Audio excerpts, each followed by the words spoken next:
Hi, hoping you're having a great day. Welcome to our discussion of literary reading through biographical context. From our previous lesson, we have encountered the biographical context that helps in contextualizing a literary piece as a procedure of critical reading strategies. While it is important to know the characters in a literary text, it is also essential for readers to understand the author's background. Through studying the author, they may be able to connect the characters and their morals to the author's life and analyze the patterns of behavior shown between and among the characters, the author, and the reader himself. After all, it is through getting to know others that we also get to know ourselves better. In your previous English and Filipino classes, perhaps you have been asked by your teachers to read about the author before reading his or her work. Some teachers ask you to read about the life of Francisco Baltasar before discussing Florante et Laura. This is because the author's life may affect his or her writing.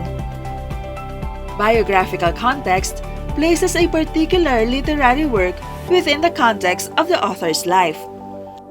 Consider the circumstances under which the literary work was written. While exploring biographical context, useful sources include biographies of the author, autobiographies or memoirs by the author or by people who knew him or her, and critical works that give close attention to the author's life. Here are biographical strategies that you may use.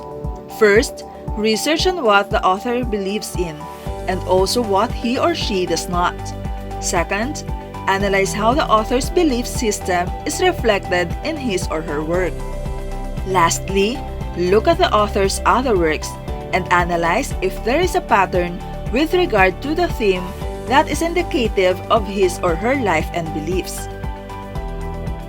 When you are reading literature through a biographical context, consider the following questions. In what year was the text written and published? Is there anything significant that happened in author's life during this time? What were the circumstances that happened to the author before the writing of the text? Were there several drafts of the text? What can you say about the changes that the author made? What aspects do you think the author struggled with during the revision? What is the effect of the revisions to the published text? Are there characters and situations in the text that could be representative or are similar to the ones in the author's life? Take note of the following before reading a text through a biographical context. First, you should not assume that all works are confessional, biographical, or even true to life.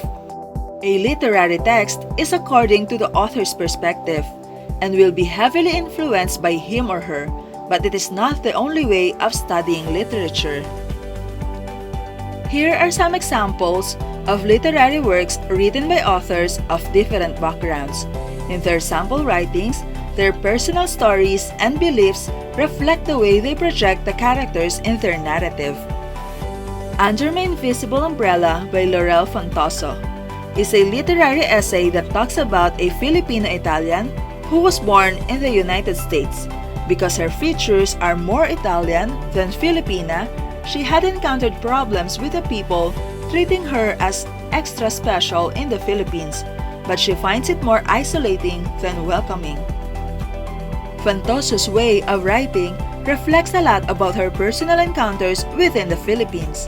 To understand her essays better, the reader must know her background first so that they may know the reasons behind her dilemmas. Catch a Falling Star by Cristina Pantoja Hidalgo is a collection of realistic short stories that revolve around a child named Trissy or Patrisyang Payatot. In the narratives, you would find out that Trissy is not much involved in outdoor games. She was more inclined to writing, paper doll making, and other simple crafts. If one tries to research about the author, she may be classified as a female Filipino writer who belongs to the intellectual elite. That's why her writings are influenced by the upper middle class situations. In foreign literature, Antoine de Saint-Exupéry's profession was reflected on the narrator of The Little Prince. He was a successful commercial pilot before World War II and also miraculously survived a desert crash in 1935. So this classic novel, which begins with a pilot being stranded in the desert, is in part a reference to this experience. Typically, most of his work regard aviation. That is all for today. Thank you for listening. Hope to see you again on our next lesson.